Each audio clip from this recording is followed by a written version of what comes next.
টলিউডের অন্দরে ফের বিয়ে ভাঙার সুর। তবে এই বিবাহ বিচ্ছেদের খবর সামনে আসার পর থেকেই হতবাক অনেকেই। বিয়ে ভাঙছে অভিনেতা সুদীপ মুখোপাধ্যায়ের।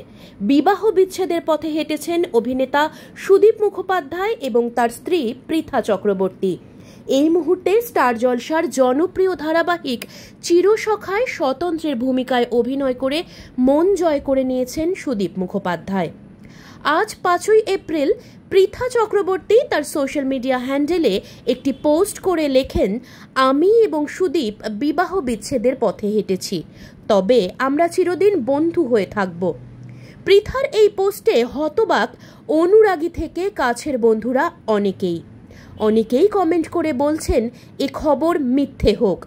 আবার অনেকে এও লিখছেন, আজ তো 1 এপ্রিল নয়, এ তো 1 এপ্রিলে এপ্রিল ফুলের মতো নয় তো।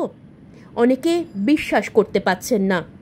2 পুত্র সন্তানকে নিয়ে সুদীপ এবং পৃথার সুখী দাম্পত্যের ছবি বারবার সোশ্যাল মিডিয়ায় ভেসে এসেছে। এমনকি সংবাদ মাধ্যমের সামনেও সুদীপ এবং পৃথার দাম্পত্যের দারুণ রসায়ন বারবার ধরা পড়েছে। তাহলে আচমকা কেন এই ছন্দপতন? মানতে পারছেন না অনেকেই। তবে শোনা যাচ্ছে সাংসারিক অশান্তির কারণেই নাকি বিবাহ বিচ্ছেদের সিদ্ধান্ত নিয়েছেন দুজনে। অনেকেই বিশ্বাস করে উঠতে পারছেন না সুদীপ মুখোপাধ্যায় ভালোবেসে বিয়ে করেছিলেন পৃথা চক্রবর্তীকে। অভিনেত্রী দামিনী বেনি বসুর সঙ্গে বিবাহ বিচ্ছেদের পর দ্বিতীয়বারের জন্য ভালোবেসে পৃথাকে জীবনসঙ্গী হিসেবে বেছে নিয়েছিলেন সুদীপ মুখোপাধ্যায়, কিন্তু সেই বিয়েও টিকল না। এই বিবাহ বিচ্ছেদের খবরে যার পর নাই হতবাক নেটিজেন থেকে শুভানুধ্যায়ী অনেকেই। সকলেই বলছেন এ খবর মিথ্যে হোক।